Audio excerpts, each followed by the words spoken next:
Au nom du Père et du Fils et du Saint-Esprit, ainsi soit-il. Mais bien, chers frères, permettez-moi de vous parler bien simplement sur la question de la vocation sacerdotale, puisque c'est le devoir des prêtres, et c'est bien volontiers qu'on s'en acquitte, de prêcher sur les vocations sacerdotales ce jour.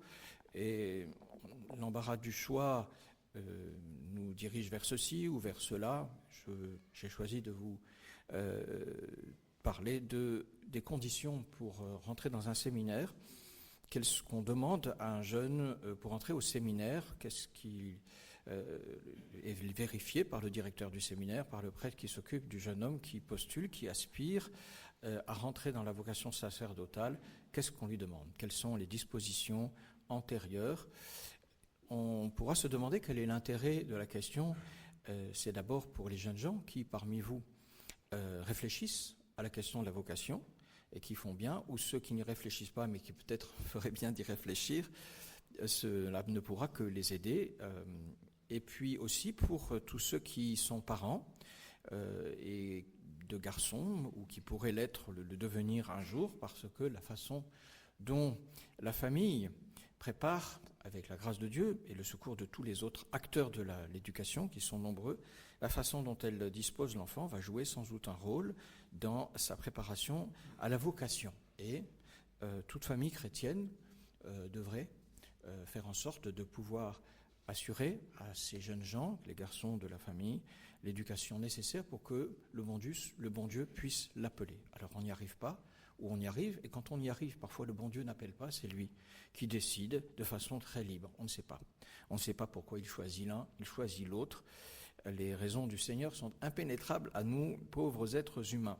Alors il y a donc des conditions pour pouvoir entrer dans un séminaire qui ne sont pas non plus telles qu'y satisfaire rendent exceptionnel. Ce ne sont pas des conditions extraordinaires, mais ce sont quand même des conditions, des dispositions qui, si elles ne sont pas là, ne peuvent pas faire augurer de l'ordination au sacerdoce. Bien sûr que lorsqu'on rentre dans un séminaire, ce n'est pas qu'on est sûr d'avoir la vocation, c'est qu'on se met à la disposition de ceux qui vont former et aideront la personne à discerner, à décider effectivement si Dieu l'appelle. Donc, ce n'est pas parce qu'on rentre dans un séminaire qu'on est ordonné. En moyenne, les statistiques montrent que du côté de la fraternité Saint-Pédis en général, et j'ai cru voir d'après les chiffres que j'ai pu consulter que dans les diocèses c'est la même chose, la moitié environ des jeunes qui rentrent dans un séminaire sont effectivement ordonnés. Alors que demande-t-on? Des biens de la nature et des biens de la grâce, des dispositions quant à ce qui est de la nature corporelle et spirituelle, et puis aussi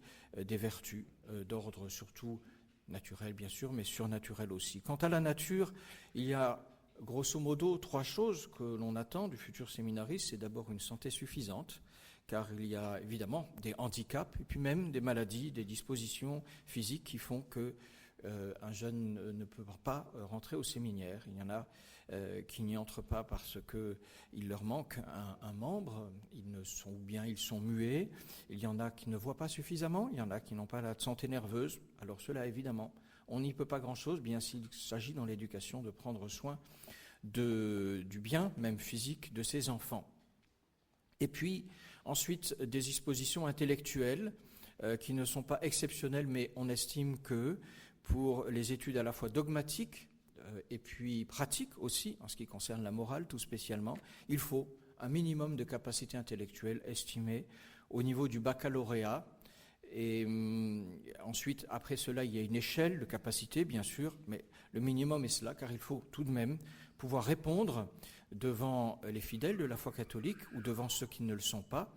Et puis, il faut pouvoir juger à partir de certains principes en morale et pouvoir les appréhender, les comprendre tout simplement. Un jeune homme qui ne serait pas apte à comprendre le minimum de spéculation et de réflexion qui est demandé au séminaire, ce serait un indice que le bon Dieu ne souhaite pas qu'il vienne. Et la troisième disposition à laquelle les fidèles ne pensent pas toujours, c'est ce qu'on appelle le bon sens. Le bon sens qui est une disposition naturelle auquel l'éducation ne fait pas grand-chose, ni en bien ni en mal, en général, bien qu'elle puisse jouer. On peut abîmer un sens commun, on peut aussi améliorer un sens commun, mais dans une certaine amplitude qui est somme toute assez restreinte. Le bon sens, c'est le jugement, la capacité de juger droitement dans une certaine mesure, avec une certaine adéquation à ce qui est. Celui qui juge souvent à côté, de façon trop ou pas assez, ou qui est l'une des manifestations de cette blessure que saint Thomas d'Aquin juge comme la plus profonde dans l'être humain, la blessure de l'intelligence. Celui qui a du mal à juger, eh bien c'est vraiment, si ce mal est bien sûr suffisamment grand, un handicap certain au sacerdoce, tout particulièrement pour le confessionnal, parce que dans le confessionnal, celui qui ne sait pas juger, celui qui manque de bon sens, très rapidement, doit être écarté du ministère de la confession. Ce n'est pas que ce bon sens soit exceptionnel, simplement. C'est celui dont un philosophe a dit, un philosophe d'ailleurs peu éclairé pour d'autres choses, mais un philosophe a dit qu'il était la chose du monde la mieux partagée. Oui, elle est la mieux partagée, sauf par certains. Et il arrive qu'un séminariste, au cours de ses études de séminaire, nous l'avons vu, manifeste, en particulier dans les cours de morale et les exercices qui sont demandés, un manque de bon sens, un manque de jugement. Alors cela est rédhibitoire et il faut s'abandonner au Seigneur parce qu'on l'a ou on ne l'a pas, et c'est ainsi qu'il montre sa volonté. Ces trois conditions d'ordre naturel, mes bien chers frères, sont les principales, et sans doute que l'éducation n'a pas grand-chose à y voir, même quant au bon sens. Ceci dit, souvent le manque de bon sens d'un jeune homme vient de ses parents, du père ou de la mère, mais là-dessus encore, on s'abandonne au Seigneur. La deuxième catégorie de disposition qui est demandée du futur séminariste, c'est une vertu suffisante, et en particulier l'absence de vices rédhibitoires. Un séminariste, un jeune homme qui serait embarrassé par des vices importants, ne pourrait pas rentrer au séminaire avant de s'en être affranchi par le biais de la confession, par le biais de la prière et des sacrements. Bien sûr que je devine, peut-être me trompais-je, je devine que vous songez à certaines fautes les plus difficiles qui touchant au péché de la chair, sans doute. C'est là l'une des conditions, vous en doutez, mais il n'y a pas que cela. Il y a d'autres vices auxquels on s'attend moins que l'Église puisse les prendre en considération, qui existent. Je le dis avec le sourire, car il s'est rencontré, c'est dans l'histoire de nos séminaires, suffisamment ancienne maintenant pour qu'on puisse la raconter, tel ou tel jeune homme qui était pris par le vice de l'alcool. Et c'est une histoire qui court dans nos archives, dans nos tablettes, parce qu'il n'a pas pu résister à aller se promener dans un village le soir afin de boire un bon coup. Il a tellement bu un bon coup qu'il n'a pas pu rentrer tout seul. Et donc ce sont les villageois qui l'ont ramené en le prenant par l'épaule, le mettant dans l'ascenseur et le confiant à 2 de ses confrères pour qu'il puisse rentrer dans sa chambre après avoir suffisamment bu à son gré. C'était du temps de notre fondateur, Monseigneur Lefebvre. Il a dit « Qui a bu, boira ». Effectivement, il avait bu, mais on ne le savait point. Mais si on le sait, c'est sûr que cela peut faire un obstacle. Il y en a d'autres aussi, un peu plus rares, mais je me souviens d'une histoire d'un homme qui avait une difficulté avec le vol.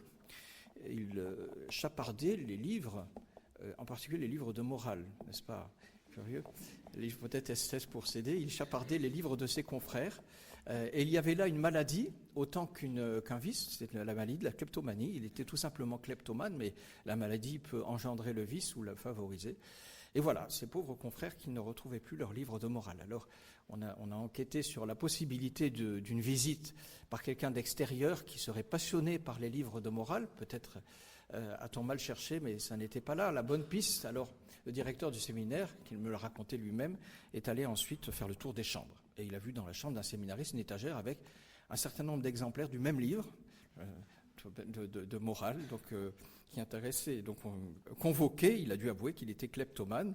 Évidemment, ça fait difficulté parce qu'avec les quêtes, la destination des quêtes n'est plus guère sûre avec ce genre de sujet. Alors il a bien compris, mais voilà, quand on désire le sacerdoce, on espère se soigner, on espère que ce sera fini. Donc je vous rassure, je ne crois pas avoir cette maladie-là, au cas où vous poseriez des questions. Il y a donc ces vices-là dont le jeune qui aspire au sacerdoce doit être soigné avant d'entrer. Mais il y en a d'autres, mes bien chers frères, bien sûr, que l'on attend du séminarisme, mais qui se voient moins dans le cours de la vie courante et qu'on décèle plus dans le sacerdoce.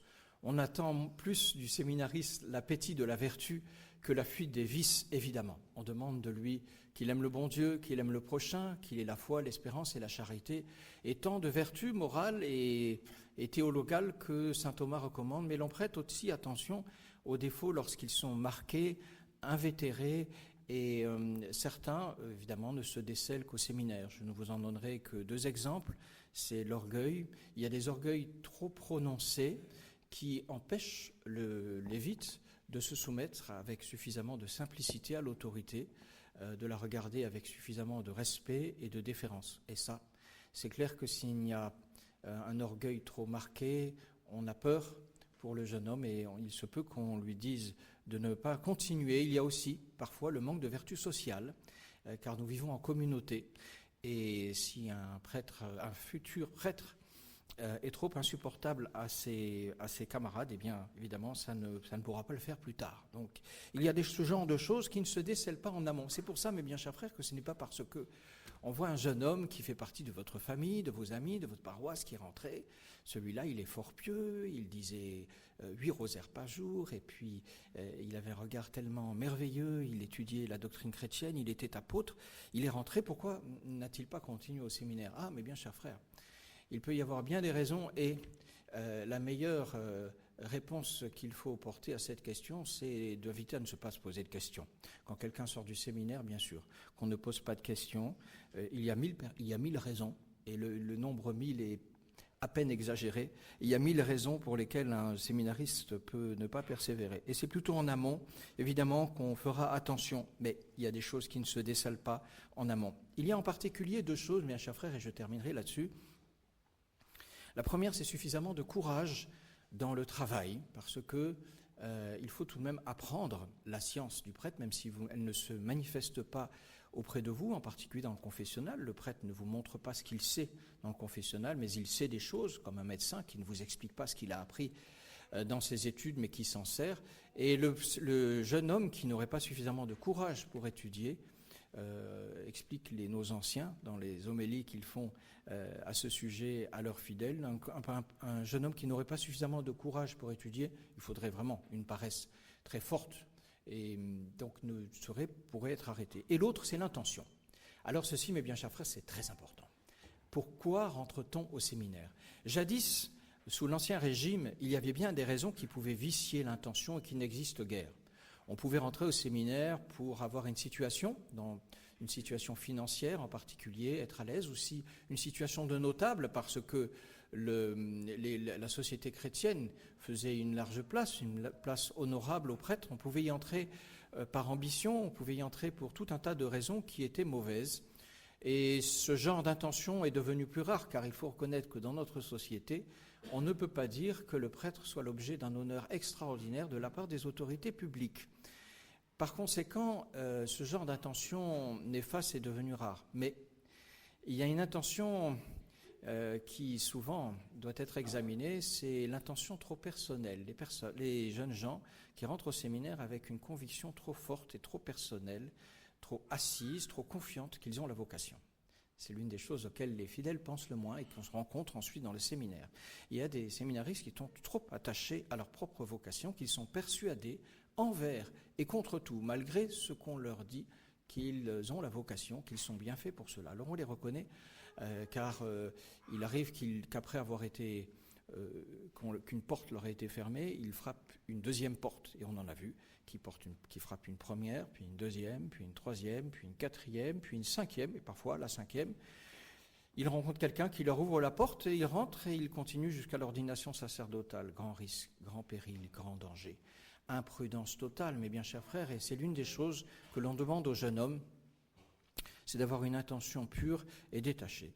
S'il arrive, dans le courant du séminaire, que le directeur le convoque et lui dit « Jeune homme, merci pour votre générosité, mais pour telle et telle raison, le bon Dieu manifestement ne vient pas de vous. Alors, il ne leur reste plus que le cœur léger, s'abandonnant à Dieu, de remettre les pantoufles dans la valise, de fermer la valise, et puis d'aller voir ailleurs, abandonné dans le Seigneur qui regarde toujours la générosité sans la récompenser. » Nous prions, mes bien chers frères, pour nos familles, car c'est clair que c'est de la façon dont on éduque les enfants que les futurs prêtres que dépend la formation des futurs prêtres et la qualité du sacerdoce. Tout ne se fait pas en séminaire.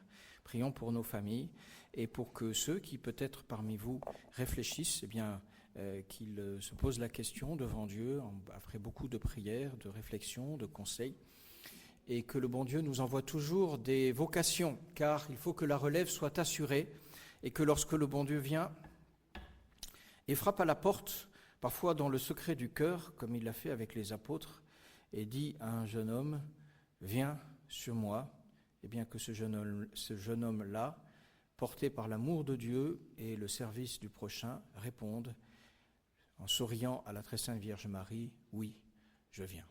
Ainsi soit-il. Au nom du Père et du Fils et du Saint-Esprit, ainsi soit-il.